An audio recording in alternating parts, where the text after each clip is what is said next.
Welcome back to my channel. So আজকে আমরা আবার আরেক জোড়া স্লিপার তৈরি করব। তো আজকে আমি স্লিপার তৈরি করছি আরেকজনের জন্য, আমার লেডির জন্য। সো আমি আজকে প্যাটার্ন মেকিং কীভাবে করি ওইটাও দেখাচ্ছি।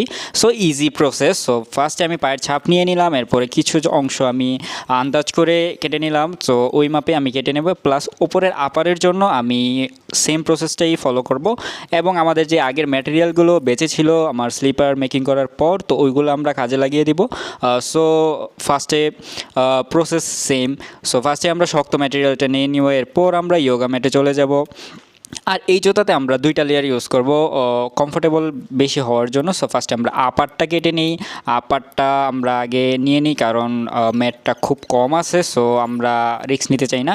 সো এরপর আমরা আমাদের সোল নিয়ে শুরু করে দিলাম কাজ করা। আমাদের পর্যাপ্ত যে সোল দরকার ছিল এবং পুরো ম্যাটেরিয়াল আমাদের পারফেক্ট হয়েছে, বিকজ খুব কমই ছিল ম্যাট। সো আমাদের সব রেডি হয়ে গেছে। এই সবগুলো জিনিস আমরা মেকিংয়ের জন্য ব্যবহার করব। আর আমার একটা পুরনো ট্রাউজার, কারণ আমার কাভার করা লাগবে, আর এটা পুরো ড্যামেজ ট্রাউজার।